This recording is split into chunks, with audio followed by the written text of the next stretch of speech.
yesterday sa atin. Ngayon naman po ay tuturo ko naman sa inyo ay how to attack long pips. So sa pag-attack ng long pips, mas sumasama siya kapag chop ang bola. So ang angle po natin ay open racket, open, and then kakaskasin mo siya. Pagka-brush mo ganun, and then saka mo siya itatap from brush to top. So yun po yung magiging atake niya. So serve ka. So kapag lawa ang bola? Kapag lawa, sumasama na siya ng more on konting brush lang.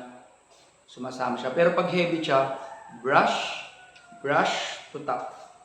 So yun po, tingnan niyo po.